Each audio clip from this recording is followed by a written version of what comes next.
మా latest videos కోసం మా ఈ తెలుగు న్యూస్ ఛానల్ సబ్స్క్రైబ్ చేసి గంట సింబల్ యాక్టివేట్ చేసుకోండి. ఈరోజే మార్గశిర అమావాస్య, బహుళ అమావాస్య, శుక్ర అమావాస్య, ఈ సంవత్సరంలోని ఆఖరి అమావాస్య. చాలా పవర్స్ కలిగిన రోజు. ఈరోజు రాత్రి 12 లోపు ఈ పవిత్ర కథను వింటే చాలు, ఒక్క నిమిషంలో మీ దశ తిరిగిపోతుంది. వద్దన్న లక్ష్మీదేవి మీ ఇంట్లో డబ్బుల వర్షాన్ని కురిపిస్తుంది. లక్ష్మీదేవి అనుగ్రహం కలుగుతుంది. ధనం దూసుకు వస్తుంది. మీకు అన్ని శుభాలే జరుగుతాయి. ఇక మీ ఇంట్లో డబ్బే డబ్బు. ఫ్రెండ్స్, ఎంతో అదృష్టం ఉంటే తప్ప ఈ కథను వినలేరు గనుక శ్రద్ధగా ఈ కథను వినండి. చాలామంది స్కిప్ చేసుకుంటూ అక్కడ కొంచెం వింటారు. అలా కొంచెం వింటే పుణ్యం రాదు గనుక చివరి వరకు ఈ కథను వినండి. అప్పుడే మీకు పూర్తి పుణ్యఫలం దక్కుతుంది. ఫ్రెండ్స్, కథ వినే ముందు ఓం శ్రీ మహాలక్ష్మీదేవియే నమః అని ఒక కామెంట్ చేయండి. అలాగే ఈ వీడియోకి ఒక లైక్ కొట్టడం మర్చిపోవద్దు. శుక్రవారం అమావాస్య తిథి కలిసి వస్తే దానినే శుక్ర అమావాస్య అంటారు. ఈ శుక్ర అమావాస్య అంటే లక్ష్మీదేవికి ఎంతో ఇష్టం. అనగనగా ఒక ఊరిలో రామయ్య అనే ఒక పేద రైతు ఉండేవాడు. రామయ్యకు ఆస్తిపాస్తులు లేకపోయినా మనస్సు నిండా భక్తి ఉండేది. ముఖ్యంగా లక్ష్మీదేవి అంటే అతనికి పంచప్రాణాలు. రోజు పనికి వెళ్లే ముందు ఇంటికి వచ్చాక దీపం పెట్టి, తల్లి కనీసం 3 పూటల తిండి దొరికేలాగా చూడు, ఎవరి దగ్గర చెయ్యి చాచకుండా బ్రతికేలాగా ఆశీర్వదించు అని దండం పెట్టుకునేవాడు. రామయ్యకు తోడుగా భైరవ అనే ఒక కుక్క ఉండేది. అది సామాన్యమైన కుక్క కాదు. రామయ్య ఎక్కడికి వెళ్తే అక్కడికి తోక ఊపుకుంటూ వెళ్ళేది. రామయ్య ఆకలితో ఉంటే అది కూడా ముద్ద ముట్టేది కాదు. రామయ్య తన దగ్గర ఉన్న ఒక రొట్టెలో సగం ఆ భైరవుడికి వేసి మిగతా సగం తను తినేవాడు. అదే ఊరిలో కోటయ్య అనే షావుకారు ఉండేవాడు. కోటయ్యకు డబ్బు అంటే పిచ్చి. చేతిలో నుంచి పైసా జారాలంటే ప్రాణం పోయినంత పని అయ్యేది. ఇంట్లో ఎలుకలు పడినా సరే ఎలుకల మందు కొనడానికి కూడా డబ్బులు ఖర్చు అవుతాయని పిల్లిని అరువు తెచ్చుకునే రకం. అందుకే ఊర్లో వాళ్ళందరూ అతని పిసినారి కోటయ్య అని పిలిచేవారు. కోటయ్య దగ్గర కోట్లు ఉన్నాయి, కానీ మనశ్శాంతి లేదు. రాత్రి పడుకుంటే దొంగలు వస్తారేమో అని భయం, పగలు ఎవరైనా అప్పు అడుగుతారేమో అని భయం. ఇలాంటి కోటయ్యకు రామయ్యను చూస్తే అస్సలు నచ్చేది కాదు. ఎప్పుడూ చూడు ఆ గుడి చుట్టూ తిరుగుతాడు, పైసా సంపాదన లేదు, మళ్ళీ ఆ కుక్క ఒకటి అని ఎప్పుడూ హేళన చేసేవాడు. అలా ఒకసారి శుక్రవారం అమావాస్య తిథి కలిసి వచ్చాయి. అది లక్ష్మీదేవికి కూడా చాలా ఇష్టమైన రోజు అని, ఆ రోజు అమ్మవారిని పూజిస్తే కష్టాలన్నీ తీరిపోతాయని పెద్దలు చెప్తూ ఉంటారు. రామయ్య ఆ రోజు ఉదయాన్నే లేచి ఉన్నంతలో పూజ చేసుకుందామని అనుకున్నాడు. కానీ ఇంట్లో నైవేద్యం పెట్టడానికి బెల్లం ముక్క కూడా లేదు. చేతిలో చిల్లిగవ్వ లేదు. అమ్మా, నీకు ఇష్టమైన రోజు కనీసం పాయసం చేసి పెడదామంటే స్తోమత లేదు అని కన్నీళ్లు పెట్టుకున్నాడు. అప్పుడు భైరవగాడు రామయ్య కాళ్ళ దగ్గరకు వచ్చి బయటికి వెళ్దాం అన్నట్లు లాగింది. రామయ్యకు అర్థం కాలేదు. సరే అని కుక్క వెనకాలే వెళ్ళాడు. ఆ కుక్క నేరుగా పిసినారి కోటయ్య ఇంటి దగ్గరకు వెళ్ళింది. కోటయ్య అప్పుడే తన ధాన్యం గాదెల దగ్గర కూర్చొని లెక్కలు వేసుకుంటున్నాడు. భైరవగాడు గట్టిగా మొరగటం మొదలుపెట్టాడు. కోటయ్య చిరాకుగా, ఏరా రామయ్య, నీ దరిద్రం చాలక ఆ కుక్కను కూడా నా ఇంటి మీదకు వదిలావా? పో, ఇక్కడ ఎవరు దాన ధర్మాలు చేయటం లేదు అని అరిచాడు. రామయ్య సర్ది చెప్పుకోబోయే లోపే భైరవగాడు ఆ గాదెలో ఒక మూల ఉన్న ఎలుకల బురియను తవ్వటం మొదలుపెట్టాడు. కోటయ్యకు కోపం నశాలానికి అంటింది. కర్ర తీసుకొని కొట్టబోతూ ఉండగా ఆ బురియలో నుంచి ఒక పాతకాలం నాటి రాగి చెంబు బయటపడింది. అది చూసి కోటయ్య ఆగిపోయాడు. రామయ్యకు కూడా ఆశ్చర్యం వేసింది. ఆ చెంబు నిండా బంగారు నాణాలు ఉన్నాయి. అది చూసి కోటయ్య కళ్ళు జిగేలుమన్నాయి. అది తన తాతల కాలం నాటి నిధి అని కోటయ్యకు అర్థమయ్యింది. కానీ ఆ నిధిని చూపించింది రామయ్య కుక్క. కోటయ్య మనసులో దురాశ పుట్టింది. మామూలుగా అయితే ఆ నిధి తనదే, కానీ రామయ్య ముందే బయటపడింది కాబట్టి వాడు వాటా అడుగుతాడేమో అని భయపడ్డాడు. వెంటనే మాట మార్చి, ఒరేయ్ రామయ్య, నీ కుక్క చాలా తెలివైనదిరా. నాకెందుకో ఈరోజు మంచి జరుగుతుందని అనిపించింది. చూడు, ఈరోజు శుక్ర అమావాస్య కదా, లక్ష్మీదేవి కటాక్షం నీ మీద పడింది. ఈ నిధిలో సగం నీకు ఇస్తాను, కాకపోతే ఒక షరతు అన్నాడు. రామయ్యకు డబ్బు మీద ఆశ లేదు, కానీ ఆ రోజు అమ్మవారికి నైవేద్యం పట్టడానికి, గుడిలో అన్నదానం చేయడానికి డబ్బులు అవసరం. ఏంటి షరతు అని అడిగాడు. ఆ కుక్కను నాకు అమ్మేయాలి. ఈ కుక్క ఉంటే నాకు ఇంకా చాలా నిధులు దొరుకుతాయి.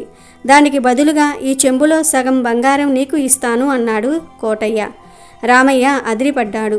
అయ్యో షావుకారు గారు, ఇది నా బిడ్డ లాంటిది, ప్రాణం పోయినా దీన్ని అమ్మను అన్నాడు. కానీ కోటయ్య వినలేదు.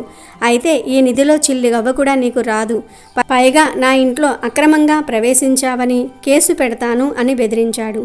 రామయ్య సందిగ్ధంలో పడ్డాడు.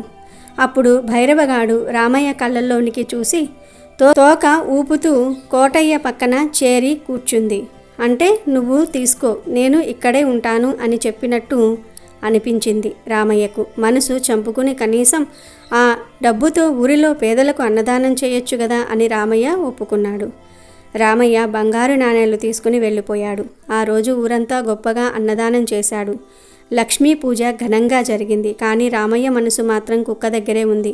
ఇక్కడ కోటయ్య ఆ కుక్కను తీసుకుని ఇంటి వెనుక ఉన్న పాత పాడుబడిన బావి దగ్గరకు వెళ్ళాడు. ఒరేయ్ కుక్క, ఎక్కడ కూడా ఏదో నిధి ఉండే ఉంటుంది, వాసన చూసి చెప్పు అని ఆజ్ఞాపించాడు. పాపం ఆ కుక్కకు ఏం తెలుసు? అది మామూలుగానే అటు ఇటు తిరిగింది. కోటయ్యకు కోపం వచ్చింది. నీకు తిండి పెట్టడమే దండగా అని ఆ రోజు రాత్రి కుక్కకు అన్నం కూడా పెట్టలేదు. పైగా గొలుసులతో కట్టేసి చలిలో వదిలేశాడు. మరుసటి రోజు కూడా కోటయ్య ఆ కుక్కను తీసుకుని ఊరంతా తిప్పాడు నిధుల కోసం. కానీ ఒక్క రాగి పైసా కూడా దొరకలేదు. కోటయ్యకు రామయ్య మీద కోపం వచ్చింది. వాడు నన్ను మోసం చేశాడు. ఈ కుక్కకు ఏ శక్తి లేదు. కేవలం యాదృచ్ఛికంగా ఆ రోజు నిధి దొరికింది. అనవసరంగా సగం బంగారం వాడికి ఇచ్చాను అని మదన పడిపోయాడు. తన డబ్బు ఎలాగైనా తిరిగి లాక్కోవాలి అని పథకం వేశాడు. వెంటనే ఊరి పెద్దల దగ్గరకు వెళ్ళి పంచాయతీ పెట్టించాడు. పెద్దలారా, రామయ్య నన్ను మోసం చేశాడు. మంత్రిక కుక్క అని చెప్పి నాకు అమ్మాడు. తీరా చూస్తే అది మామూలు కుక్కే. నా బంగారం నాకు ఇప్పించి ఈ కుక్కను వాడికి ఇచ్చేయండి అని అబద్ధం చెప్పాడు కోటయ్య. రామయ్య అమాయకంగా నిలబడ్డాడు.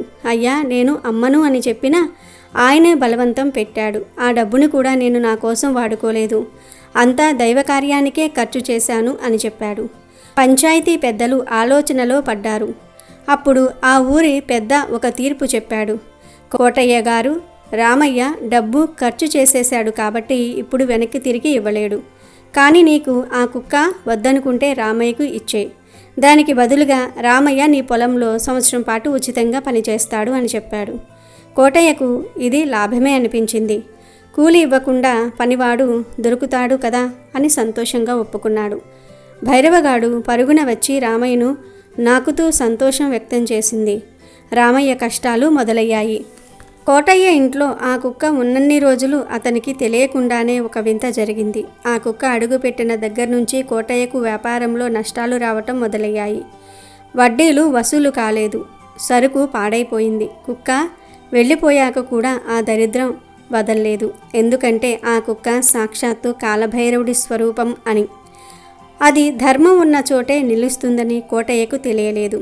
రామయ్య ఇంటికి కుక్క రాగానే ఆ రోజు రాత్రి రామయ్యకు కలలో లక్ష్మీదేవి కనిపించింది. బిడ్డ, శుక్ర అమావాస్య నాడు నీ భక్తికి మెచ్చి నేనే ఆ కుక్క రూపంలో నిధిని చూపించాను. కానీ ఆ పిసినారి దురాశ వల్ల దాన్ని కోల్పోయాడు. నీ దగ్గర ఉన్న నిజాయితీ, జీవకారుణ్యం నాకు నచ్చాయి. రేపు ఉదయం నీ పెరట్లో ఉన్న తులసి మొక్క కింద తవ్వి చూడు అని చెప్పి మాయమైపోయింది. రామయ్య ఉలిక్కిపడి లేచాడు.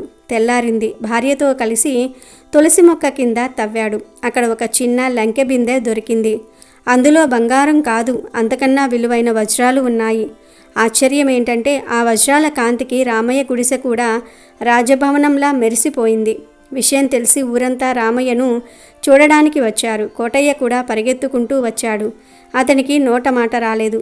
తను మోసం చేసి కూలిగా మార్చిన రామయ్య ఇప్పుడు తనకంటే ధనవంతుడు అయ్యాడు. కోటయ్యకు తన తప్పు తెలిసొచ్చింది. లక్ష్మీదేవి ఎక్కడైతే ధర్మం, దానం, గుణం ఉంటాయో అక్కడే నిలుస్తుంది తప్ప కేవలం డబ్బు దాచుకునే పిసినారి దగ్గర కాదని అర్థమయ్యింది. సిగ్గుతో తల వంచుకుని రామయ్య కాళ్ల మీద పడ్డాడు. రామయ్య, నన్ను క్షమించు. నా కళ్లకు డబ్బు పొరలు కమ్మాయి. ఈరోజు నాకు నిజమైన జ్ఞానోదయం అయ్యింది అని ఏడ్చాడు. రామయ్య చిరునవ్వుతో కోటయ్యను లేపి, అయ్యా, ఈ సంపద నాది కాదు, అమ్మవారిది. మన అవసరాలకు పోను మిగతాది 10 మందికి పంచటమే మన ధర్మం అన్నాడు. అప్పట్నుంచి కోటయ్య కూడా తన పిసినారితనం వదిలేసి ఊరి అభివృద్ధికి సాయం చేయటం మొదలుపెట్టాడు. రామయ్య, భైరవగాడు ఆ ఊరిలో అందరికీ ఆదర్శంగా నిలిచారు. ప్రతి శుక్ర అమావాస్య నాడు ఆ ఊరిలో ఘనంగా ఉత్సవాలు జరిపేవారు. డబ్బు మనిషిని ధనవంతుణ్ణి చెయ్యొచ్చు గాని మంచి మనసు మాత్రమే మనిషిని మహారాజును చేసేది. దురాశ దుఃఖానికి చేటు, ధర్మం జయానికి బాట. మనం చేసే మంచి, మన పట్ల విశ్వాసంగా ఉండే మూగజీవాల ఆశీర్వాదం ఎప్పుడూ మనల్ని కాపాడతాయి. అలాగే ఈరోజు ఈ పవిత్ర పురాణం కథను వింటే చాలు, కలి ప్రభావం ఉండదు, కష్టాలు దరిచేరవు, అష్టైశ్వర్యాలు సిద్ధిస్తాయి. అలా పాండవులు రాజ్యాన్ని పరిపాలిస్తున్న సమయం. అయితే రాబోవు కలియుగం ఎలా ఉండబోతుందో, ఆ కలియుగంలో మానవులు ఎలా ప్రవర్తిస్తారో అనే విషయం తెలుసుకోవాలనే కోరిక పాండవులకు కలిగింది. అప్పుడు పాండవులందరూ కలిసి శ్రీకృష్ణుని దగ్గరకు వెళ్ళి వారి మనసులో ఉన్న కోరికను చెప్పారు. అప్పుడు శ్రీకృష్ణుడు పాండవులతో ఇలా అంటాడు: నేను 5 బాణాలను అడవిలోనికి వేస్తున్నాను. మీరందరూ అడవిలో ఒక్కొక్కరు ఒక్కో వైపు వెళ్ళి 5 బాణాలను వెతికి తీసుకురండి. మీకు బాణం దగ్గర ఏదైనా కనబడితే వచ్చిన తర్వాత నాతో చెప్పండి. అప్పుడు నేను మీరు అడిగిన దానికి సమాధానం చెప్తాను అని అంటాడు. అప్పుడు పాండవులందరూ కూడా శ్రీకృష్ణుడికి నమస్కరించి బాణాలను వెతుకుతూ అడవిలోనికి బయలుదేరారు. ఆ 5 పాండవులు ఒక్కొక్కరు ఒక్కో దిశలోనికి వెళ్ళారు. మొదటిగా ధర్మరాజుకి బాణం దొరుకుతుంది. ఆ బాణం దగ్గర ఒక ఆశ్చర్యకరమైన సంఘటనను ధర్మరాజు చూస్తాడు. ధర్మరాజుకు ఒక ఏనుగు కనబడుతుంది. దానికి విచిత్రంగా 2 తొండాలు ఉంటాయి. దానిని చూసిన ధర్మరాజు ఎంతో ఆశ్చర్యపోతాడు. బాణం తీసుకుని తిరిగి కృష్ణుడి దగ్గరికి బయలుదేరతాడు. అర్జునుడికి కూడా బాణం దొరికింది. కానీ ఇంతలోనే ఒక మధుర గానం వినిపించి అటు తిరిగాడు. అప్పుడు అతనికి కూడా ఒక ఆశ్చర్యకరమైన సంఘటన కనపడింది. ఒక కోయిల మధురంగా పాడుతూ ఉంది. దాని రెక్కలపై వేదం అని రాసి ఉంది. ఆ కోయిల బ్రతికి ఉన్న ఒక కుందేలును పొడుచుకు తింటుంది. అది చూసి అర్జునుడు నివ్వెరపోయాడు. బాణం తీసుకుని తిరిగి కృష్ణుడి దగ్గరకు బయలుదేరాడు. ఇక భీముడికి కూడా బాణం దొరికిన చోట ఒక ఆశ్చర్యకరమైన సంఘటన కనపడింది. భీముడికి నిండుగా నీళ్లున్న 7 బావులు కనిపించాయి. ఆ బావుల మధ్య ఒక ఎండిపోయిన బావి కనిపించింది. నిండుగా నీళ్లు ఉన్న 7 బావుల మధ్యలో ఉన్న ఆ బావిలో నీళ్లు ఎందుకు లేవు, ఎందుకు పడలేదు అని ఆశ్చర్యపోయాడు. వెంటనే బాణం తీసుకుని తిరిగి శ్రీకృష్ణుడి దగ్గరకు బయలుదేరాడు. మరోవైపు నకులునికి కూడా బాణం దొరికిన చోట ఒక వింత సంఘటన కనబడింది. ఏమిటంటే ఒక ఆవు అప్పుడే పుట్టిన తన లేగదూడను గాయాలయ్యేంత విపరీతంగా నాకుతోంది. చుట్టూ ఉన్న జనం అది కష్టం మీద ఆవు దూడలను విడదీశారు. అది చూసి నకులునికి ఆశ్చర్యమేసింది. బాణం తీసుకుని నకులుడు కూడా వెనుదిరిగాడు. ఇక సహదేవునికి బాణం దొరికిన చోట ఒక సంఘటన కనిపించింది. అదేమిటంటే ఒక పర్వతంపై నుండి ఒక పెద్ద బండ దొర్లుతూ వస్తూ దారిలో ఉన్న చెట్లను పడవేస్తుంది. పెద్ద పెద్ద వృక్షాలు కూడా దాని వేగాన్ని ఆపలేకపోయాయి. కానీ ఆ రాయి దొర్లుతూ వచ్చి ఒక చిన్న మొక్క దగ్గర ఆగిపోయింది. అది చూసిన సహదేవునికి ఏమీ అర్థం కాలేదు. బాణం తీసుకుని కృష్ణుడి దగ్గరకు బయలుదేరాడు. తర్వాత పాండవులందరూ ఒక దగ్గర చేరి తాము చూసిన విషయాలను శ్రీకృష్ణుడికి చెప్తామని అతని దగ్గరకు బయలుదేరారు. పాండవులందరూ కలిసి శ్రీకృష్ణుని దగ్గరకు చేరి అతనికి నమస్కరించారు. అప్పుడు కృష్ణుడు పాండవులతో మీరు చూసిన విషయాలు ఏంటో చెప్పండి అని అడుగుతాడు. అప్పుడు మొదటిగా ధర్మరాజు ఇలా చెప్తాడు: శ్రీకృష్ణ, నేను బాణం దగ్గర మొట్టమొదటిసారిగా 2 తొండములు కలిగిన ఏనుగును చూశాను. దానిని చూసి నాకు చాలా ఆశ్చర్యం కలిగింది. ఇంతకు ముందెన్నడూ ఇలాంటి వింతను నేను చూడలేదు. దాని గురించి వివరించి చెప్పండి అని అడుగుతాడు. దానికి శ్రీకృష్ణుడు ధర్మరాజుతో ఇలా అంటాడు: ఓ ధర్మరాజా, నీకు కనిపించిన ఈ దృశ్యానికి కలియుగానికి సంబంధం ఉంది. కలియుగంలో మానవులు 2 ముఖాలు ఉన్నట్లుగా ప్రవర్తిస్తారు. వారు ఒకటి చెప్తారు, మరొకటి చేస్తారు.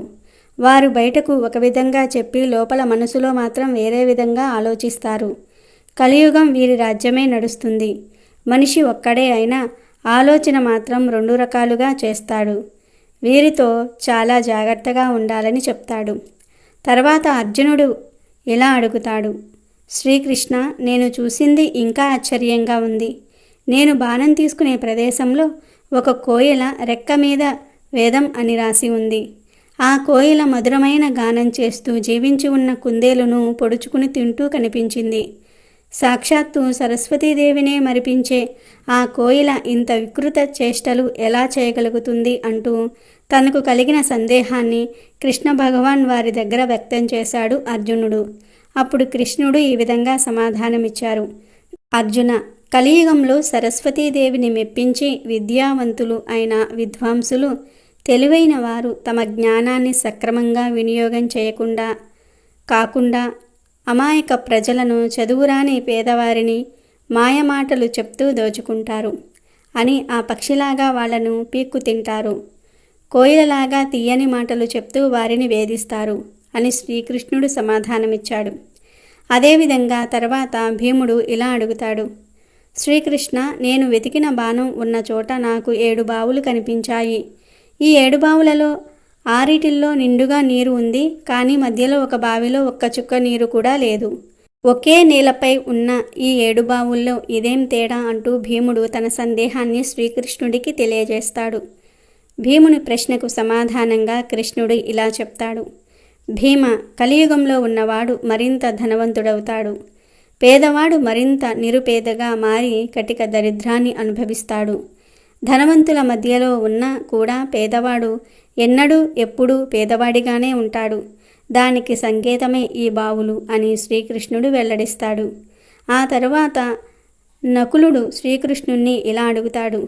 శ్రీకృష్ణ, నాకు బాణం దొరికిన చోట ఒక ఆవు దూడపై అతి ప్రేమ చూపిస్తూ నాలుకతో నాకుతుంది.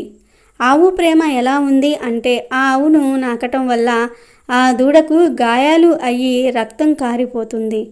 ఏంటి ఈ విపరీతమైన ప్రేమ అని శ్రీకృష్ణుణ్ణి అడగగా కృష్ణుడు ఇలా చెప్తాడు. నకుల, యుగంలో రాను రాను తల్లిదండ్రులకు పిల్లల మీద అధిక ప్రేమ ఎక్కువై ఆ పిల్లలు సోమరులుగా తయారు చేస్తారు. వాళ్ళు చూపించిన అతి ప్రేమ వలన పిల్లలు అభివృద్ధి ఆగిపోయి సోమరులుగా తయారయ్యి భూమికి భారంగా మారుతారు. జీవితంలో బాధ్యతల గురించి తెలుసుకోకముందే వారికి చిన్న వయసులోనే పెళ్లి చేస్తారు. ఈ కలియుగంలో కొడుకుపై తల్లిదండ్రులకు ఎలాంటి హక్కులు ఉండవు.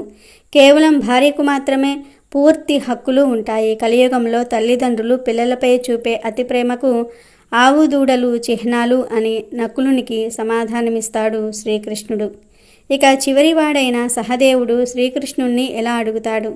శ్రీకృష్ణ, నాకు బాణం దొరికిన చోట ఒక పెద్ద పర్వతం నుండి ఒక భారీ బండరాయి దొర్లుకుంటూ కింద పడటం కనిపించింది. ఆ బండరాయి బరువుకు వేగానికి అడ్డు వచ్చిన పెద్ద పెద్ద వృక్షాలు సైతం నేలమట్టం అయిపోతున్నాయి. కానీ ఒక చిన్న మొక్క దగ్గరకు రాగానే ఆ బండరాయి తనంతట తాను ఆగిపోయింది. అది చూసి నేను ఆశ్చర్యానికి లోనయ్యాను. పెద్ద పెద్ద వృక్షాలకు ఆపటం సాధ్యం కాని పని ఒక చిన్న మొక్కకు ఎలా సాధ్యమైందని శ్రీకృష్ణుణ్ణి అడుగుతాడు సహదేవుడు. సహదేవుడు అడిగిన ప్రశ్నకు శ్రీకృష్ణుడు ఈ విధంగా సమాధానమిస్తాడు. సహదేవ, కలియుగంలో మానవులు విచక్షణను కోల్పోతాడు. తన పతనానికి తానే కారణమవుతాడు. మహావృక్షాలు వంటి అతని అధికార బలం, ధనబలం ఇవేమీ అతని పతనాన్ని ఆపలేవు. కానీ చిన్న మొక్క వంటి భగవంతుని నామస్మరణ మానవుడు వినాశనం కాకుండా ఎల్లప్పుడూ కాపాడుతుంది. దీనికి సంకేతమే నువ్వు చూసిన దృశ్యం అని వివరిస్తాడు. కలియుగంలో ఎవరైతే అధర్మాన్ని పాటిస్తారో వారు జాలి, దయ లేకుండా అమాయకులను పీడించుకు తింటూ వాళ్ళు మాత్రమే సుఖంగా ఉంటారు. భగవంతుణ్ణి నమ్మేవారి సంఖ్య గణనీయంగా తగ్గిపోతుంది. నాస్తికులు పుట్టకుక్కుల్లాగా పెరిగిపోతూ ఉంటారు. మనిషి ఆయుర్దాయం అనేది 16 సంవత్సరాలకు పడిపోతుంది. 8 సంవత్సరాల వయసులోనే ఆడవారు పిల్లలకు జన్మనిస్తారు అంటూ కలియుగంలో జరగబోయే సత్యాలను పాండవులకు వివరిస్తాడు శ్రీకృష్ణుడు. మహాభారతంలో శ్రీకృష్ణుడు చెప్పిన ఈ విషయాలు ఈ కలియుగంలో మనం చూస్తూనే ఉన్నాం. అందుకే మహాభారతాన్ని పంచమ వేదంగా చెప్తారు. మహాభారతంలో ఎన్నో జీవిత సత్యాలను తెలియజేసే విషయాలు కూడా ఉన్నాయి. అలాగే ఈ శుక్ర అమావాస్య అంటే లక్ష్మీదేవికి ఎంతో ఇష్టం గనుక సంపద శుక్రవారం నోము కథను వింటే చాలు లక్ష్మీదేవి మీ ఇంట్లో తిష్ట వేస్తుంది. ధనానికి లోటు అనేదే ఉండదు. అలా ఒకానొక బ్రాహ్మణుడికి 7 కుమారులు ఉండేవారు. అందరికీ వివాహాలయ్యి వేరు కాపురాలుంటున్నారు. ఆఖరి కుర్రవాడు మాత్రం ఏ వృత్తిలోనూ కుదరలేకపోవటం వలన కటిక దరిద్రంతో కాపురాన్ని ఈడ్చుకు వెళ్తూ ఉన్నాడు. ఇలా ఉండగా ఒక శుక్రవారం ఉదయమే శుక్రవార మహాలక్ష్మి ఆ బ్రాహ్మణ కుమారుల ఇళ్లకు వచ్చింది. ఆమె వచ్చేసరికి పెద్ద కోడలు అద్దిదాకా ముందరేసుకుని పిల్లలకు మెతుకులు పెడుతూ తాను ముద్దలు మింగుతుంది.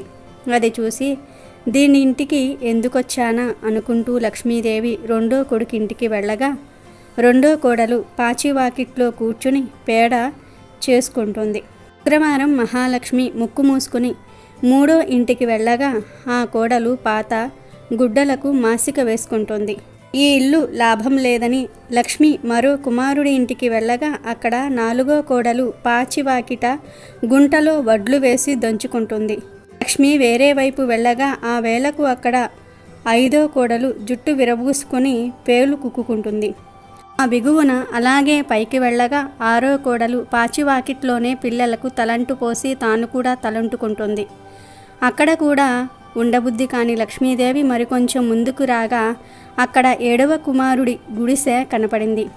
ఆ ఏడవ కోడలు అప్పటికే వాకిలంతా ఆవుపేడతో అలుక్కుని తెల్లగా ముగ్గు వేసుకొని గడపకు తన ముఖానికి కూడా పచ్చగా పసుపు రాసుకొని ఎర్రగా బొట్టు పెట్టుకొని ఉన్న ఒక్క చీరను భర్తకు కట్టుకొనిచ్చి వ్యాపారానికి పంపి తాను ఆయన రాకకై ఎదురు చూస్తూ తలుపు చాటున కూర్చుని ఉంది.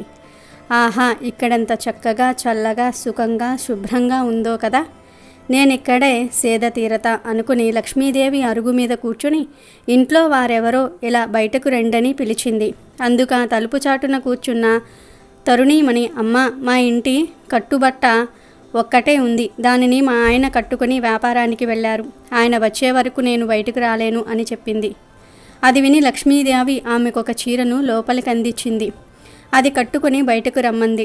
ఆ పిల్ల అలాగే రాగా లక్ష్మీదేవి ఆమెతో, అమ్మాయి, నాకొక సోలెడు బియ్యపుటు అన్నం వండిపెట్టు అని అడిగింది. అందుక చిన్నది, తల్లి, నా పెనిమిటి వ్యాపారం నుంచి వస్తేనే గాని ఇంట పిడికెడు బియ్యమైనా లేవంది. అప్పుడు శ్రీదేవి చిరునవ్వు నవ్వి, అయితే నువ్వు షావుకారు వద్దకు వెళ్ళి మా ఇంటికి శుక్రవారపు మహాలక్ష్మి వచ్చిందని చెప్పి కావలసిన ఉప్పులు పప్పులు అడిగి తెచ్చుకో అని పంపించింది. ఏడో కోడలు షావుకారు దగ్గరకు వెళ్ళి అలా అడగగానే షావుకారు అగ్గగ్గలాడిపోతూ అన్ని సరుకులు ఇచ్చి పంపించాడు. అదేవిధంగా తెలగలింటికి వెళ్ళి తెలగపిండి, తైలాలు, కంచెటికి వెళ్ళి బిందెలు వగైరా పాత్రలను, తాళ ఇంటికి వెళ్ళి మంచి వస్త్రాలను తెచ్చుకుంది. ఆ ఇల్లాలు ఆ సామాగ్రిలన్నీ ఇంట్లో పెట్టి నవకాయ పిండి వంటలతోటి 4 కూరలతోటి శుక్రవార మహాలక్ష్మికి పుష్టిగా భోజనం పెట్టగా ఆమె తృప్తిగా తిని అరుగు మీదనే నిద్రపోయింది. ఇంతలో ఆమె భర్త వచ్చాడు. రాగానే ఈ ఇల్లాలు అతనికి షోడశోపేతంగా భోజనం పెట్టింది. అతను కూడా ఎంతో ఆనందంగా తిని అవన్నీ ఎలా వచ్చాయని అడిగాడు. మన ఇంటికి శుక్రవారపు మహాలక్ష్మి వచ్చిందని చెప్పిందామె. ఓహో అని పడుకుండిపోయాడు అతను. అంతలో మహాలక్ష్మి లేచి ఇల్లాలితో తానింకా బయలుదేరతానని చెప్పగా రాత్రి దాకా ఉండి భోజనం చేసి వెళ్ళమన్నదా కోడలు. లక్ష్మి సరేనంది. చీకటి పడింది. లక్ష్మీదేవి భోజనం చేసింది. రాత్రి భోజనం అనంతరం ఆమె వెళ్ళిపోతానని అనగా చీకటిలో వెళ్ళవద్దు, వెలుగొచ్చాక రేపు ఉదయమే వెళ్ళమంది ఇల్లాలు. అదేనని ఆ లక్ష్మి ఆ రాత్రికి అక్కడే పడుకుంది.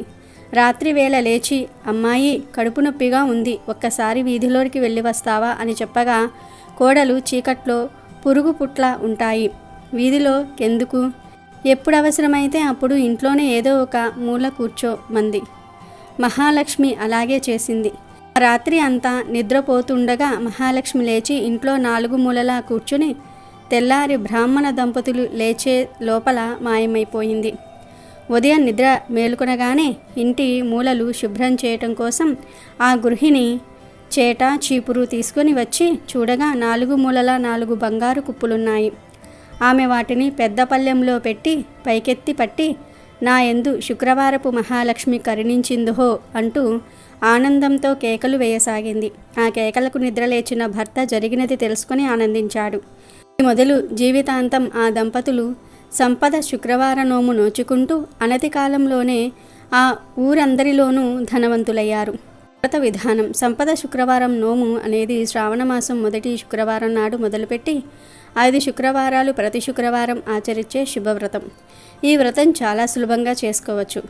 ఈ వ్రతం చేసేవారు శుక్రవారం ప్రాతకాలమే నిద్రలేచి ఇల్లు తుడిచి ఇంట్లో 4 మూలలా ముగ్గు పెట్టి తలంటు స్నానం చేసి తల దువ్వుకొని కాటుక పెట్టుకొని పసుపు రాసుకొని బొట్టు పెట్టుకొని శ్రీ మహాలక్ష్మిని పూజించి 5 లేదా ఒక ముత్తైదువునకు భోజనం పెట్టి ఒక కొత్త రవికల గుడ్డను దక్షిణ తాంబూలాలతో ఇయ్యాలి.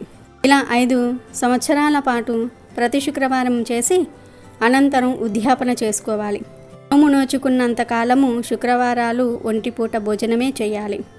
ఉద్యాపన 5 ముత్తైదువులకు పసుపు రాసి కుంకుమ బొట్టు పెట్టి రవికల గుడ్డలు ఇచ్చి పిండి వంటలతో భోజనాలు పెట్టి దక్షిణ తాంబూలాలతో వాయన దానమిచ్చి సత్కరించాలి. అలాగే ఈరోజు ఈ పవిత్ర కథను వింటే చాలు, దరిద్రాలు సమస్యలు పాపాలు పోతాయి, మీకు అన్ని శుభాలే జరుగుతాయి. ఒకనాడు నారదముని భూమి మీద నుండి దేవలోకం వైపుకు ప్రయాణిస్తూ శివుని దగ్గరకు వెళ్ళాడు.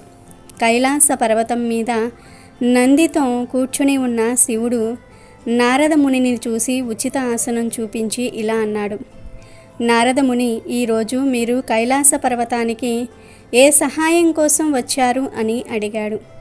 అప్పుడు నారదముని శివునితో, ప్రభు, నేను ఇప్పుడే భూమిపై పర్యటన నుండి తిరిగి వచ్చాను. నేను భూమి మీద కొన్ని విచిత్ర సంఘటనలను చూశాను.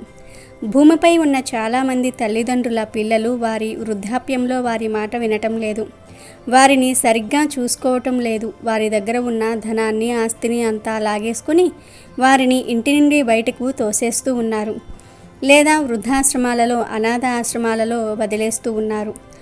తల్లిదండ్రులను ఆదుకోవటం లేదు. కాబట్టి ఓ ప్రభు, ఎలాంటి పిల్లలు వృద్ధాప్యంలో తమ తల్లిదండ్రులను బాధ పెడతారో వివరించండి అని శివుణ్ణి కోరతాడు. అప్పుడు శివుడు ఇలా అంటాడు. ఓ నారద, ఈరోజు నేను నీకు చాలా పవిత్రమైన కథను చెప్తాను. ఇది విన్న తర్వాత నీ ప్రశ్నకు సమాధానం లభిస్తుంది. ఈ కథ విన్న వ్యక్తి యొక్క పిల్లలు చెడు సావాసాల నుండి బయటకు వచ్చి తల్లిదండ్రులకు ఎల్లప్పుడూ సేవ చేస్తారు అని శివుడు కథను ప్రారంభించాడు. పూర్వం ఒక నగరంలో రామసేన అనే రాజు ఉండేవాడు. ఆయనకు ఒక కుమార్తె జన్మిస్తుంది. ఆమె పేరు ఛాయ. ఛాయ మొదటి నుంచి తల్లిదండ్రులకు ప్రియమైన కుమార్తె. ఛాయ అందంగా ఉండేది మరియు యువరాణి అనే గర్వం కూడా ఆమెకు ఎక్కువే. కొడుకు అయినా కుమార్తె అయినా మితిమీరిన స్వేచ్ఛ వారిని పాడు చేస్తుంది. వారిని చెడగొట్టడంలో వారి తల్లిదండ్రులే అతిపెద్ద సహకారం అందించిన వారు అవుతారు. పిల్లలు ఇష్టానుసారంగా వ్యవహరిస్తే తల్లిదండ్రులు వారికి మద్దతు ఇవ్వకుండా వారి తప్పును అర్థం చేసుకుని సరిదిద్దాలి. చిన్నప్పటి నుంచి ఇలా చేయకపోతే వారు మీ మాట వినరు. కొన్నాళ్లకు ఛాయకు వివాహ వయసు వస్తుంది. రాజు రామసేన తన కుమార్తెకు వివాహం చేయాలి అనుకుంటాడు. కానీ ఆమె దుష్ట స్వభావం కారణంగా ఎన్ని సంబంధాలు వచ్చినా ఆమె వెనక్కు పంపేది. రాజు తన కుమార్తె యొక్క చేష్టలకు చాలా కలత చెందుతూ ఉంటాడు. ఒకసారి రాజు స్వయంవరం ఏర్పాటు చేస్తాడు. ఆ స్వయంవరానికి యువరాణి ఛాయ కోసం రాజులు మహారాజులు అనేక ప్రాంతాల నుంచి వచ్చి వారి వారి స్థానాలలో కూర్చున్నారు. మరోవైపు యువరాణి ఛాయ ఆమె స్నేహితురాళ్లతో కలిసి గర్వంగా అక్కడికి వచ్చింది. వెంటనే తను చేదు మాటలతో వచ్చిన మహారాజులను అవమానించటం ప్రారంభించింది. ముందు ఆమె లావుగా ఉన్న యువరాజును చూసి స్నేహితులతో, స్నేహితులారా, ఈ పెద్ద మనిషి తన శరీరాన్ని ఎలా ఇష్టపడుతున్నాడో చూడండి అని ఎగతాళిగా అంటుంది. అతని శరీరాన్ని చూసి నవ్వుతూనే ఉంటుంది. తర్వాత ఎత్తుగా ఉన్న రాజును చూసి, స్నేహితులారా, ఈ యువరాజు ఒక కూడలిలో స్తంభంలా ఉన్నాడు అని వెక్కిరిస్తుంది. మరలా ఒక పెద్ద గడ్డంతో ఉన్న రాజును చూసి యువరాణి బిగ్గరగా నవ్వుతూ, స్నేహితులారా, మా నాన్నగారు ఉన్నారే, పొడవాటి గడ్డం ఉన్న మేకలను కూడా స్వయంవరానికి ఆహ్వానించారు అని నవ్వుతుంది. కానీ గడ్డం ఉన్న యువరాజు యువరాణిని ఇష్టపడతాడు. కాబట్టి యువరాణి ఎగతాళి చేసినా కూడా ఏమాత్రం బాధపడడు. యువరాణి ఒకరి తర్వాత ఒకరిని అవమానపరుస్తూ తండ్రి రామసేనును అసంతృప్తికి గురి చేస్తుంది. ఈ అమ్మాయి మన దర్బారుకు వచ్చిన అతిథులు అందరినీ అవమానపరిచింది అని అనుకోవటం మొదలుపెట్టాడు. అప్పుడు రాజు స్వయంవరానికి వచ్చిన కుమారులతో, నా కుమార్తె తరపున నేను మీ అందరికీ క్షమాపణలు చెప్తూ ఉన్నాను. కానీ ఇప్పుడు నేను ఈ అమ్మాయిని రాకుమారుడితో కాకుండా ప్రతిరోజు భిక్షాటన చేసి జీవనోపాధిని పొందే ఒక బిచ్చగాడికి ఇచ్చి వివాహం చేస్తాను అని అందరి ముందు ప్రకటించాడు. స్వయంవరానికి వచ్చిన యువరాజులు అందరూ రాజును అలాగే చేయమని, అప్పుడే రాకుమారికి బుద్ధి వస్తుందని చెప్పటం ప్రారంభించారు. తన తండ్రి మాటలు విన్న యువరాణి చింతిస్తుంది. తర్వాత రాజు తన ఆస్థానం నుండి బయలుదేరుతూ ఉండగా ఎవరో బిచ్చగాడి కీర్తన వినిపిస్తుంది. బిచ్చగాడి గొంతుని విని రాజు తన సేవకుడిని పంపి ఆ బిచ్చగాడిని ఆస్థానానికి ఆహ్వానిస్తాడు. ఆ బిచ్చగాడు చాలా దయనీయమైన స్థితిలో ఉంటాడు. అతను పాత చిరిగిన బట్టలతో ఉంటాడు. అతనికి ఒక పొడవైన గడ్డం కూడా ఉంటుంది. అతని మధురమైన స్వరం విన్న రాజు సంతోషించి, నేను నా కూతుర్ని నీకు బహుమతిగా అప్పగిస్తున్నాను, ఆమెను నీకు ఇచ్చి వివాహం చేస్తున్నాను అని అంటాడు. ఈ రోజు నుండి ఆమె నీ భార్య, ఆమెను మీతో పాటు తీసుకువెళ్ళండి, మీతో పాటే భోజనం పెట్టండి అని రాజు బిచ్చగాడితో అంటాడు. తండ్రి తీసుకున్న నిర్ణయానికి ఛాయ చాలా బాధపడుతుంది. తర్వాత రాజు కుమార్తెతో, తల్లి, ఈ బిచ్చగాడు నీకు భర్త, ఇక నుంచి నీవు నీ జీవితాన్ని ఈ బిచ్చగాడితో గడపవలసి ఉంటుంది. కాదని అతనిని విడిచిపెట్టినట్లయితే నీకు మరణశిక్ష పడుతుంది అని ఆజ్ఞాపిస్తాడు. తండ్రి ఆజ్ఞానుసారం ఛాయ బిచ్చగాడితో వెళ్తుంది. బిచ్చగాడు ఆమెను ఒక అడవికి తీసుకువెళ్తాడు. బిచ్చగాడికి అడవిలో ఒక గుడిసె ఉంటుంది.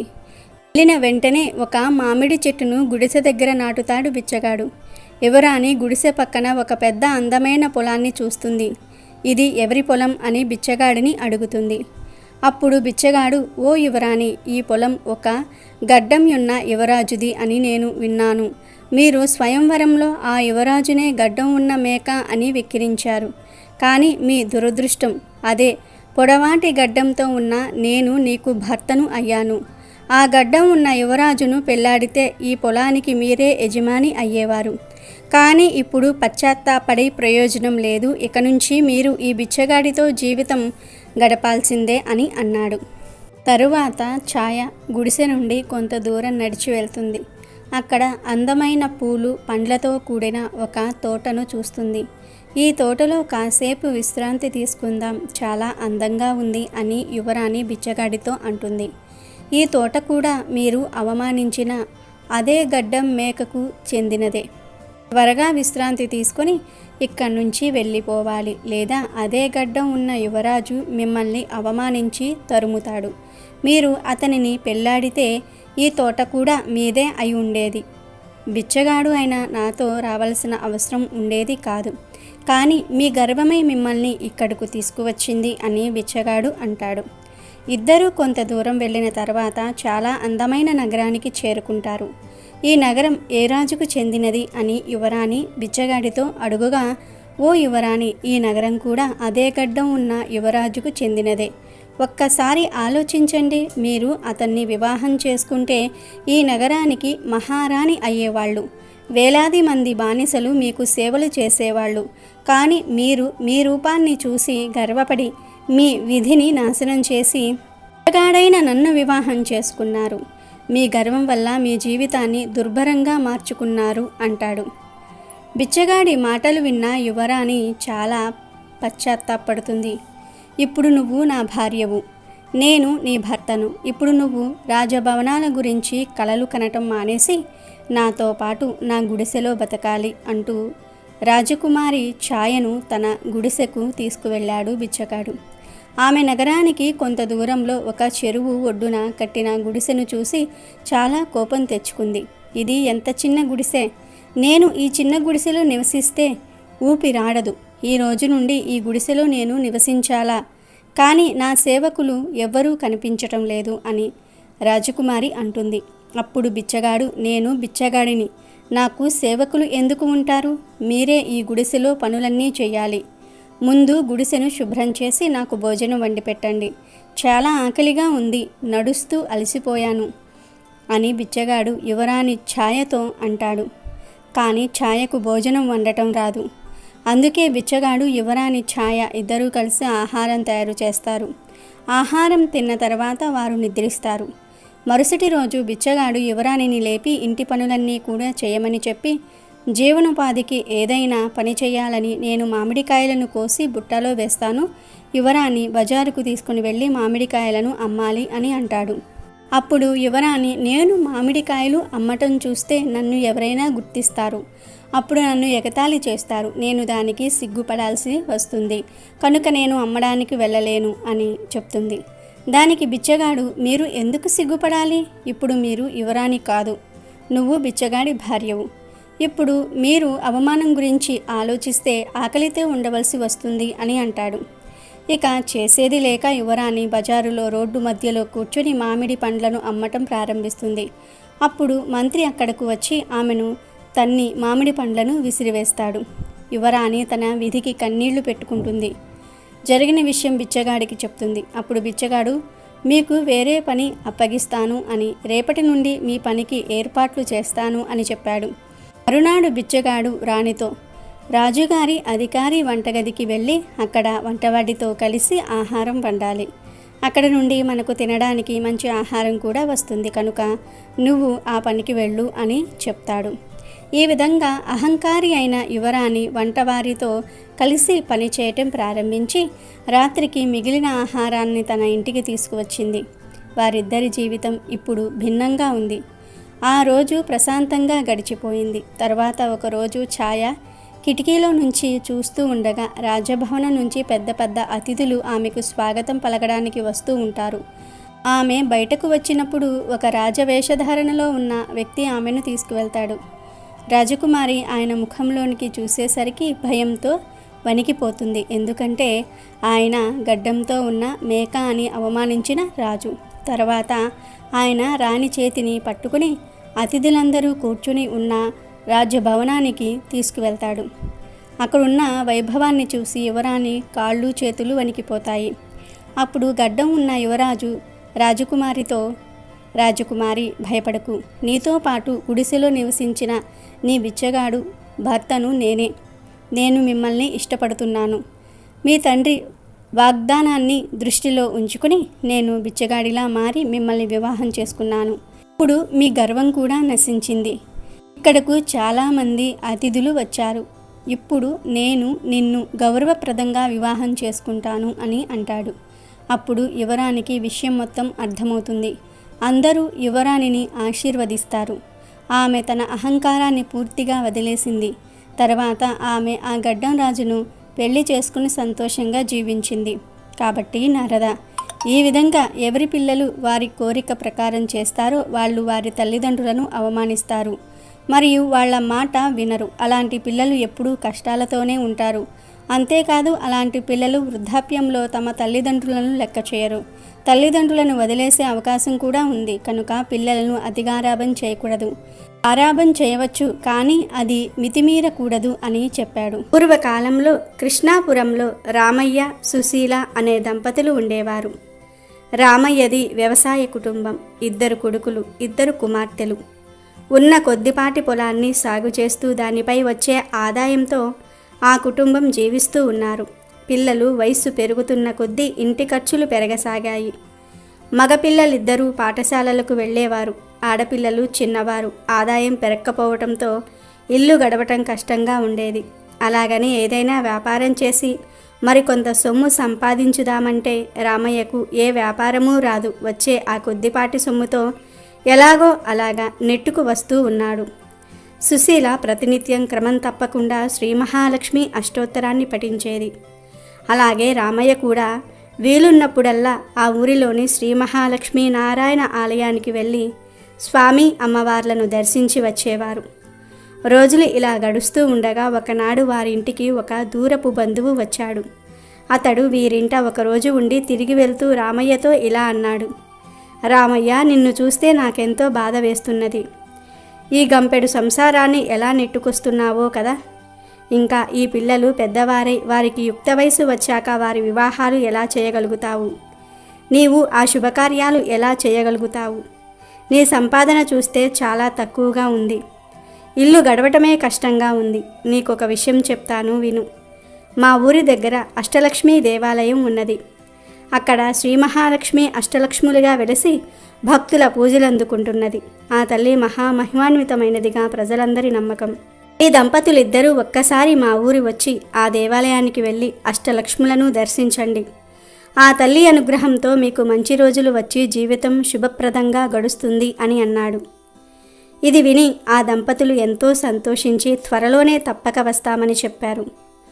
ఆ బంధువు వారి వద్ద సెలవు తీసుకుని ఊరి వెళ్ళిపోయాడు. ఆ మరునాడు ఉదయం లేవగానే దంపతులిద్దరూ కూడా స్నానమాచరించి పూజగదిలో నుంచుని శ్రీ లక్ష్మీనారాయణులకు నమస్కరించారు.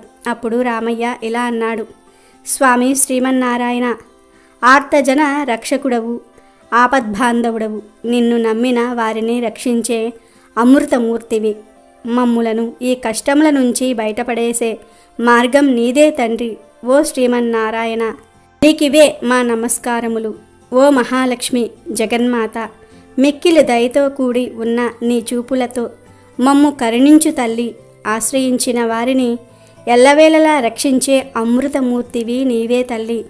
దయచేసి మా కుటుంబాన్ని కరుణించి నీ అనుగ్రహాన్ని ప్రసాదించు తల్లి. వీలైనంత త్వరలోనే నీ దర్శనం చేసుకుంటాము తల్లి. ఓ జగన్మాత, నీకివే మా నమస్కారములు అని ప్రార్థించి ఆ దంపతులిద్దరూ 11 రూపాయలు పసుపు గుడ్డలో ముడుపు కట్టి పెట్టారు. కొంతకాలానికి రామయ్య సుశీల దంపతులు ముడుపు తీసుకొని అష్టలక్ష్మీ దేవాలయం దర్శనానికై బంధువులు ఊరు బయలుదేరి వెళ్లారు. ఊరి చేరేసరికి సాయంకాలమయ్యింది. రాత్రి బంధువుల ఇంట నిద్రించి ఉదయాన్నే నిత్య కృత్యాలు తీర్చుకుని అష్టలక్ష్మీ దేవాలయానికి చేరుకున్నారు. సాక్షాత్తు ఆ శ్రీ మహాలక్ష్మికి నిలయమై ఉన్నందువలన ఆ ఆలయం ఎంతో సుందరంగా ఉంది. అద్భుతమైన ఆ దేవాలయ సౌందర్యం చూసి ఆ దంపతులిద్దరూ ఎంతో ఆనందపడ్డారు. అఖిలలోక సౌందర్యవతి సుమనోహరి శ్రీమన్నారాయణి ప్రియ సఖి అయిన శ్రీ మహాలక్ష్మి అష్టలక్ష్ముల రూపంలో కొలువున్న ఆ దేవాలయం ఎంతో దివ్యమైన శోభను సంతరించుకోవటంతో ఆశ్చర్యమేసింది. శ్రీలక్ష్మీనారాయణులను ప్రార్థిస్తూ ఆ దంపతుల ఆలయంలోనికి ప్రవేశించారు. అది శ్రావణమాసం కూడా కావటం చేత ఆలయమంతా ఎంతో దివ్యంగా అలంకరించబడింది. ఆలయ స్తంభాలకు అద్భుతమైన పుష్పాలు చక్కగా అలంకరించబడ్డాయి. మామిడాకుల తోరణాలు ఎంతో చక్కటి శోభను తీసుకువస్తున్నాయి. ఎటు చూసినా రంగురంగుల పుష్పాలతో కంటికి ఎంతో ఆహ్లాదకరంగా కనిపిస్తూ ఉన్నది. ఆ ఆలయ అద్భుత శిల్పకళ సౌందర్యానికి రామయ్య సుశీల దంపతులిద్దరూ ఎంతో మురిసిపోయారు. తనివి తీరా ఆ ఆనందాన్ని ఆస్వాదిస్తున్నారు. ఆలయ మండపంలో ఒక మహాపండితుడు శ్రీ మహాలక్ష్మి వైభవాన్ని ఇలా దివ్యంగా వర్ణిస్తున్నాడు. ఓ భక్తజనులారా, ముల్లోకాలను ఎల్లవేళలా రక్షించే శ్రీ మహాలక్ష్మి బ్రహ్మదేవుని వద్ద సరస్వతిగా, శ్రీమన్నారాయణుని వద్ద శ్రీ మహాలక్ష్మీదేవిగా, పరమేశ్వరుని వద్ద పార్వతిగా బాసిల్లుతున్నది. ఆ తల్లిని కొలిచిన వారికి సర్వ సంపదలు కలుగుతాయి, సర్వ ఐశ్వర్యాలు లభిస్తాయి, దేనికి కొదువ ఉండదు, సంపూర్ణ ఆరోగ్యం కలుగుతుంది. ప్రతి నిత్యం ఆ తల్లిని స్మరించిన కీర్తించిన సర్వ శుభాలు కలుగుతాయి. ఆ రోజంతా జయప్రదంగా గడుస్తుంది అని చెప్తున్నాడు. రామయ్య దంపతులు ఆ పండితుడు చెప్పిన విశేషాలన్నీ కూడా విని అక్కడి నుండి బయలుదేరి ముందుగా ఆదిలక్ష్మి ఆలయం వద్దకు వచ్చారు. అద్భుత తేజస్సుతో ప్రకాశిస్తూ ఉన్న ఆ తల్లికి నమస్కరించి అటు తర్వాత ధాన్యలక్ష్మి వద్దకు వచ్చారు. ధాన్యలక్ష్మిని ఎన్నో విధాలా స్తుతించి తర్వాత ధైర్యలక్ష్మి, గజలక్ష్మి, సంతానలక్ష్మి, విజయలక్ష్మి, విద్యాలక్ష్మి, ధనలక్ష్ములను దర్శించారు. ఎంతో దివ్యమైన తేజస్సుతో అద్భుతమైన పట్టు వస్త్రాలతోనూ రకరకాల దివ్య ఆభరణాలతోనూ అష్టలక్ష్ములందరూ కూడా ఎంతో అద్భుతంగా దర్శనం ఇచ్చారు. రామయ్య దంపతులు అష్టలక్ష్ములను ఎన్నో విధాలా స్తుతించి తమను కరుణించవలసిందిగా ప్రార్థించారు. ఆలయం నుండి వెలుపలకు వచ్చే ముందు రామయ్య ఒక్కసారి కన్నులు మూసుకొని శ్రీ మహాలక్ష్మిని ప్రార్థిస్తూ మనసులో ఇలా అనుకున్నాడు: ఓ జగన్మాత, ఓ శ్రీ మహాలక్ష్మి, నీవు నన్ను కరుణించి అంతులేని ఐశ్వర్యం అనుగ్రహిస్తే నేను మా ఊరిలో తప్పకుండా నీ అష్టలక్ష్మి స్వరూపాలతో అద్భుతమైన ఆలయాన్ని నిర్మిస్తాను తల్లి అని అనుకున్నాడు. అటు తర్వాత దంపతులిద్దరూ కూడా తిరిగి తమ ఊరు చేరుకున్నారు. శ్రీ మహాలక్ష్మి తల్లి అనుగ్రహం వలన రామయ్య కుటుంబం మంచి అభివృద్ధిని సాధించింది. కుమారులిద్దరికీ మంచి చదువులు కలిగి ఉన్నత ఉద్యోగాలు లభించాయి. కుమార్తెలకు మంచి వరులతో వివాహాలు జరిగాయి. స్నేహితులు కొంతమంది సహాయం చేయగా రామయ్య 2-3 వ్యాపారాలు ప్రారంభించాడు. ఆ శ్రీ మహాలక్ష్మి తల్లి అనుగ్రహం వలన ఆ వ్యాపారాలన్నీ కూడా ఎంతో అభివృద్ధి చెందాయి. ఎన్నో లాభాలు వచ్చాయి. చుట్టుప్రక్కల గ్రామాలలో రామయ్య అంతటి ధనవంతుడు లేడని ప్రజలు చెప్పుకునేవారు. ఇంత సంపద రావటంతో తాను ఆ రోజున శ్రీ అష్టలక్ష్మీ దేవాలయం కట్టిస్తానని ఆ జగన్మాతకు ఇచ్చిన మాట మరిచాడు రామయ్య. ధన సంపాదనలో పడి భగవంతుణ్ణి స్మరించటం కూడా మరిచాడు. తమకిచ్చిన మాట తప్పినందుకు అష్టలక్ష్ములకు ఆగ్రహం కలిగింది. ఎంతో వెలిగిపోతున్న ఆ కుటుంబంలో ఎన్నో సమస్యలు రాసాగాయి. ఆదిలక్ష్మి అనుగ్రహం కోల్పోవటంతోనే రామయ్యకు వ్యాపారం మీద పట్టు సడలింది. తన సరుకు అమ్ముడు పోవటం కష్టంగా మారింది. తాను ఎంత నాణ్యమైన సరుకు విక్రయించినా కొనేవారు లేక వ్యాపారంలో నష్టం రావటం మొదలయ్యింది. వ్యాపారాలు ఇలా ఉండగా ధాన్యలక్ష్మి అనుగ్రహం కోల్పోవటంతో పంట సరిగ్గా రాలేదు. అకాల వర్షాలు వచ్చి అంతా నీటిలో కొట్టుకుపోయింది. అటు వ్యాపారం సరిగ్గా లేక ఇటు పంట కూడా చేతికి రాక రామయ్య నానా కష్టాలు పడసాగాడు. ఇదిలా ఉండగా ధైర్యలక్ష్మి కూడా ఆగ్రహించటం చేత తనలో ఇన్ని రోజుల నుండి ఉన్న ధైర్యం కూడా సన్నగిల్లింది. వ్యాపారం దెబ్బతిన్నప్పటికీ పంట కోల్పోయినప్పటికీ మరలా వచ్చే సంవత్సరం పుంజుకోవచ్చునని అనుకున్నాడు. కానీ ఎప్పుడైతే ధైర్యలక్ష్మి కూడా ఆగ్రహించిందో రామయ్య ధైర్యం మొత్తం కోల్పోయాడు. ఏ పని చేయలేకపోయాడు. ఏదో తెలియని నిరాశ రామయ్యను ఆవహించింది. కొన్ని రోజులకు గజలక్ష్మికి కూడా రామయ్యపై ఆగ్రహం కలిగింది. అక్కడితో రామయ్య అప్పుల పాలయ్యాడు. తాను ఉన్న ఇంటిని కూడా తాకట్టు పెట్టవలసి వచ్చింది.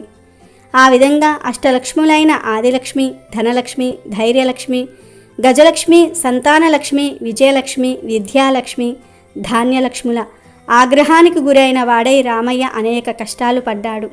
చివరికి ఒకనాడు ఇల్లు కూడా అప్పుల వారి పరమై ఒక అద్దె ఇంట్లో నివసింపసాగాడు. ఎంతో వైభవంగా బ్రతికిన ఆ ఊరిలో తాను ఎందుకు కొరగాని బికారివాణిలాగా బ్రతకవలసి వచ్చిందని చింతించాడు. ఇదంతా తన పూర్వజన్మ కర్మఫలం అని తలచాడు. అంతే తప్ప తాను అష్టలక్ష్ములకు ఇచ్చిన మాట నిలబెట్టుకోనందువలనే ఇది జరిగిందని గ్రహించలేకపోయాడు. కాలం ఇలా గడుస్తూ ఉండగా ఒకసారి ఆ ఊరికి ఒక సాధువు వచ్చాడు. అతడు ఎంతో మహిమగలవాడని, ఎవరి జాతకమైనా ఎంతో నిక్కచ్చిగా చెప్పగలడని ఊరంతా చెప్పుకున్నారు. ఆ మాట విన్న రామయ్య దంపతులు ఒకనాడు ఆ సాధువు వద్దకు వెళ్ళి తమ పరిస్థితిని కూడా విన్నవించారు. వీరి మాటలన్నీ కూడా సావధానంగా విన్న ఆ సాధువు కన్నులు మూసుకొని కొద్దిసేపు ధ్యానం చేసి ఏదో స్మరించిన వాడై కన్నులు తెరిచి రామయ్య దంపతులతో ఇలా అన్నాడు: నాయనలారా, శ్రీ మహాలక్ష్మి అనుగ్రహం కోల్పోవటం వల్లనే మీకు ఈ గతి పట్టింది. నీవు ఒక్కసారి నీ బంధువు ఊరు వెళ్ళినప్పుడు అక్కడ ఉన్న అష్టలక్ష్మి ఆలయానికి వెళ్ళి ఆ తల్లులందరినీ కూడా దర్శించి వారికి ఒక అద్భుత ఆలయం మీ ఊరిలో కూడా కట్టిస్తానని మొక్కుకున్నావు. కానీ ఎంతో ధనం సంపాదించిన తర్వాత నీవు కాలక్రమేణా ఆ మాట మరిచిపోయావు. ఆ తల్లులందరూ కూడా నిన్ను అనుగ్రహించటం వలనే నీవు వ్యాపారంలో ఎంతో లాభాలు ఆర్జించటం జరిగింది. నీ పంటలన్నీ కూడా ఎంతో ఎక్కువ దిగుబడిని ఇచ్చాయి. కానీ నీవు ఈ విషయం గ్రహించక ఆ అష్టలక్ష్ముల ఆగ్రహానికి గురైనావు. ఆడిన మాట తప్పటం వలన నీకు ఈ దుస్థితి పట్టింది అని అన్నాడు. అప్పుడు రామయ్య ఆ సాధువుతో, స్వామి, ఇప్పుడు నాకు గుర్తుకు వచ్చింది. నేను మా ఊరిలో అష్టలక్ష్మి దేవాలయం కట్టిస్తానని అన్నమాట నిజమే. కానీ నాకు ఐశ్వర్యం కలుగగానే కానరాని అహంకారంతో పడి ఆ తల్లులకు ఇచ్చిన మాట మరిచాను. ఇప్పుడు ఉన్న పరిస్థితుల్లో ఎలా తీర్చగలను? ఈ పరిస్థితి నుంచి బయటపడితే ఈసారి తప్పక నెరవేరుస్తాను. ఈ దుర్భర కష్టాల నుండి బయటపడే ఉపాయం చెప్పి మమ్ములను అనుగ్రహింపవలసింది అని ప్రార్థించాడు. అప్పుడు ఆ సాధువు వారితో ఇలా అన్నాడు: ఓ దంపతులారా, మీరు ఆ దేవాలయానికి వెళ్ళి అక్కడే 11 రోజులు నిద్రించి రోజు ఉదయాన్నే ఆలయ ఆవరణమంతా కూడా మీ చేతులతోనే శుభ్రం చేసి ఆ అష్టలక్ష్ములను సేవించండి. అప్పుడు మీకు ఆ తల్లుల అనుగ్రహం కలిగి తిరిగి మీ పూర్వవైభవం మీకు కలుగుతుంది అని అన్నాడు. ఆ మాటలు విన్న రామయ్య దంపతులు అలాగే చేస్తామని చెప్పి ఆ సాధువుకు నమస్కరించి అతని వద్ద సెలవు తీసుకొని తమ ఇంటికి వెళ్ళారు. రామయ్య దంపతులిద్దరూ మరునాడే బయలుదేరి ఆ ఊరికి వెళ్ళి అక్కడ ఆలయం పక్కన ఉన్న ధర్మసత్రంలో బస చేశారు. ఆ ధర్మసత్రంలోనే 11 రోజులు ఉండి రోజూ ఉదయాన్నే లేచి త్వరగా కాలకృత్యాలు తీర్చుకుని ఆలయ ప్రాంగణమంతా కూడా చీపురు తీసుకుని శుభ్రంగా ఊడ్చేవారు. అటు తర్వాత నీళ్లు చల్లి సుశీల మంచి ముగ్గులు పెట్టేది. ఈ విధంగా ఆ అష్టలక్ష్ములను 11 రోజులు సేవించిన వారవటం చేత తిరిగి అమ్మవారి అనుగ్రహం పొందారు. అటు తర్వాత తమ ఊరు వచ్చారు. ఆ మరునాడే ఎప్పుడో దేశాంతరాలు వెళ్ళిన ఒక పాత స్నేహితుడు కలిసి రామయ్య దీన పరిస్థితిని తెలుసుకుని ఎంతో బాధపడి తిరిగి ఏదైనా వ్యాపారం ప్రారంభింపవలసినదిగా కొంత సొమ్ము ఇచ్చాడు. అది శ్రీ మహాలక్ష్మి అనుగ్రహం తప్ప మరి ఒకటి కాదని ఆ దంపతులు తలిచారు. జగన్మాత అనుగ్రహంతో కొద్ది రోజులలో వ్యాపారం ఎంతో అభివృద్ధి చెందింది. ఆ లాభాలతో మరొక వ్యాపారం ప్రారంభించి దానిలోనూ ఎన్నో లాభాలు గడించాడు. వచ్చిన సొమ్ముతో తిరిగి సొంత ఇల్లు కట్టుకున్నాడు. 2 ఎకరాలు పొలం కూడా కొన్నాడు. ఆ అష్టలక్ష్ముల అనుగ్రహంతో ఆ సంవత్సరం పంటలు కూడా పండి ఎంతో ఆదాయం లభించింది. 2 సంవత్సరాల్లో పోగొట్టుకున్న దానికంటే ఎక్కువ సంపాదించాడు. ఇక ఏమాత్రం ఆలస్యం చేయకూడదని తలచి పండితులను పిలిచి శ్రీ మహా అష్టలక్ష్మి ఆలయ శంకుస్థాపనకై శుభముహూర్తం నిశ్చయించాడు. శ్రీ మహాలక్ష్మి అనుగ్రహంతో ఆ ఆలయం కొద్ది రోజులలోనే ఎంతో అద్భుతంగా నిర్మితమైనది. చుట్టుప్రక్కల ఉన్న ఊళ్ళల్లో ఇంత దివ్యమైన ఆలయం ఎక్కడా లేదని పేరు వచ్చింది. రోజు ఎందరో భక్తులు వచ్చి అష్టలక్ష్ములను దర్శించి ఆనందపడి వెళ్ళేవారు. రామయ్య దంపతులు బ్రతికున్నంతకాలం సుఖంగా జీవించి చివరిన ముక్తిని పొందారు. శ్రీ మహాలక్ష్మిని నమ్మి కొలిచే వారికి ఎటువంటి కష్టాలు దరిచేరవు, సర్వ సౌభాగ్యాలు కలుగుతాయి. కాబట్టి ఈరోజు రాత్రి 12 లోపు ఈ కథలు వింటే చాలు, 1 నిమిషంలో మీ దశ తిరిగిపోతుంది. వద్దన్నా లక్ష్మీదేవి మీ ఇంట్లో డబ్బుల వర్షాన్ని కురిపిస్తుంది. లక్ష్మీదేవి అనుగ్రహం కలుగుతుంది, ధనం దూసుకు వస్తుంది, మీకు అన్ని శుభాలే జరుగుతాయి. ఇక మీ ఇంట్లో డబ్బే డబ్బు. అమెజాన్లో బెస్ట్ డిస్కౌంట్స్ కోసం వీడియో డిస్క్రిప్షన్లో లింకు ఉంది, చూడండి. అలాగే మా టెలిగ్రామ్ ఛానల్ సబ్స్క్రైబ్ చేసుకోండి.